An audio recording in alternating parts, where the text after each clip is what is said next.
High friends, welcome to Yashikar. நம்மளோட Sun டிவியில் ரொம்பவே சூப்பராக ஒரு ப்ரமோ வந்து ரிலீஸ் பண்ணியிருந்தாங்க. பார்த்துருப்பீங்கன்னு நினைக்கிறேன். உங்கள் எல்லாருக்குமே தெரியும்.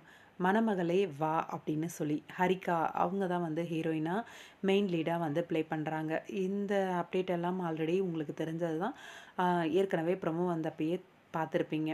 இந்த சீரியல் வந்து எப்போ லான்ச் ஆக போகுது, என்ன டைமுக்கு லான்ச் ஆக போகுது, இந்த டவுட் எல்லாருக்குமே இருக்கும். என்ன அப்படின்னா, சீக்கிரமாகவே ஒரு டைம் சேஞ்ச் வரப்போகுது நம்மளோட சன் டிவியில். அது எந்த சீரியலை முடிச்சுட்டு டைம் சேஞ்ச் பண்ண போகிறாங்க அப்படின்றத பற்றி தெரியலை. என்னென்னா, ரீசெண்டாக வந்திருக்க நியூஸ் படி ஜூலை 15லேருந்து மதியம் 12:30க்கு வந்து சன் டிவியில் வந்து மணமகளே வா அந்த சீரியல் வந்து லான்ச் பண்ண போகிறாங்க அப்படிங்கிற மாதிரியான ஒரு இன்ஃபர்மேஷன் வந்திருக்கு.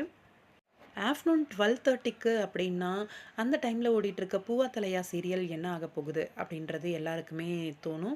பூவா தலையா முடிக்கிறதுக்கு வாய்ப்பு இருக்காது. ஏன்னா ரீசெண்டாக கொஞ்ச நாள் முன்னாடி தான் லான்ச் பண்ணியிருந்தாங்க. எனக்கு தெரிஞ்சு டைம் சேஞ்ச் வர்றதுக்கு வந்து வாய்ப்பு இருக்குது. பார்க்கலாம், வெயிட் பண்ணி பூவா தலையா என்ன பண்ணுறாங்க அப்படின்னு சொல்லிட்டு. மேபி 1 மணிக்கு 1:30க்கு அந்த மாதிரி டைம் சேஞ்ச் பண்ணிவிட்டு 12:30க்கு ஓடிட்டுருக்க டைமில் மணமகளே வா சீரியல் வந்து லான்ச் ஆக போகுது. புது சீரியல் ஆஃப்டர்நூன் ஸ்லாட் தான் வர்றதுக்கு வாய்ப்பு அதிகமாக இருக்குது அப்படின்னு சொல்லியிருந்தேன். அதுக்கேற்ற மாதிரியே ஆஃப்டர்நூன் ஸ்லாட்டு 12:30க்கு தான் வரப்போகுது. ஜூலை 15லேருந்துன்னு சொல்லியிருக்காங்க. இது அஃபிஷியல் கன்ஃபர்மேஷன் கிடையாது. இது கிடைச்ச இன்ஃபர்மேஷன் தான். சீக்கிரமாகவே அஃபிஷியலான இன்ஃபர்மேஷன் வரும்.